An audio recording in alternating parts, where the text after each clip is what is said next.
Hey guys, so today we have three goals 11th, 12th, and 13th, and this is gonna be our sixth episode. And let's not waste our time, let's get into now.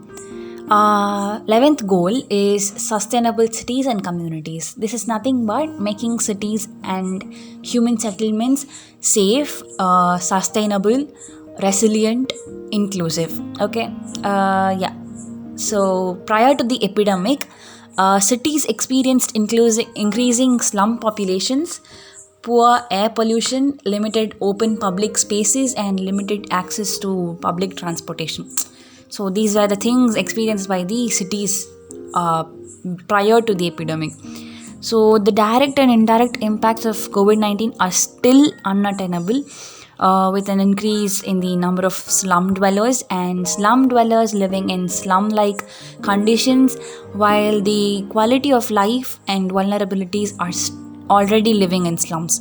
So according to 2019 data from 610 cities in 95 countries, more than half of the urban population has convenient access to public transport, walking within 500 meters of low capacity transportation systems like bus or trams, and yeah, many more, and up to 1000 meters of capacity systems like trains and boats.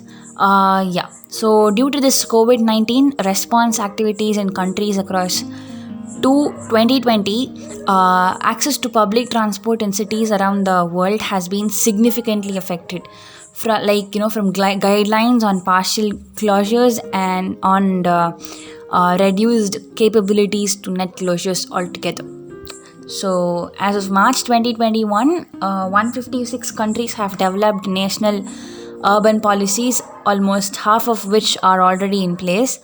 So, a further breakdown shows that 38% of countries are in the early stages of developing their plans, while 13% monitor and evaluate how well these programs are performing.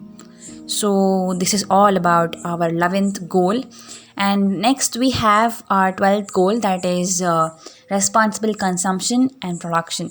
So, this is nothing but ensuring sustainable consumption and production patterns, okay, in very simple. So, for decades, scientists have been wondering how humanity manages the three planetary crises: uh, the climate crisis, the biodiversity crisis, and the pollution crisis, all of which are related to sustainable production and consumption. Okay, so changes in consumption and production patterns will help promote economic growth and human well-being from resource utilization and environmental impacts. Okay, so it can also trigger changes expected by global commitments to biodiversity, climate, and sustainable development. So, this COVID 19 provides an opportunity window to explore more inclusive and equitable development models based on sustainable consumption and production. So, from 2017 to 2020, 83 countries, regions, and the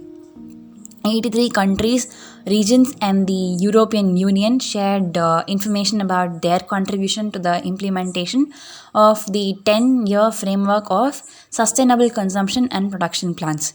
So by 2020, 136 policies and 27 implementation measures had been reported, bringing the total to over 700. Yeah, 700. So, although specific measures are taken to improve the efficiency of resource utilization in a particular industry or region, it is not widely accepted across sectors and industries. Okay, so as of December 2020, 40 countries have announced sustainable public procurement policies and action plans, or you can tell it as equivalent legal positions, okay, to encourage the purchase of environmentally friendly, energy efficient products, and to promote socially responsible procurement practices, and also sustainable supply chains. So this is all about this 12th goal. So it is simply about the sustainable consumption and production patterns. Okay, so next we have our 13th goal, that is climate action. Uh, so as the name says, taking urgent action to combat climate change and its impacts. Okay, so despite setbacks from COVID-19, preliminary data show global greenhouse gas emissions increased in 2020. So the past 6 years, that is 2015 to 2020, are likely to be the six warmest on record. So climate change puts the achievement of many SDGs at risk. In order to limit warming to 1.5 degrees Celsius above pre-industrial levels, as called for in the Paris Agreement, global efforts would need to reach net zero, that is CO2 emissions globally around 2050.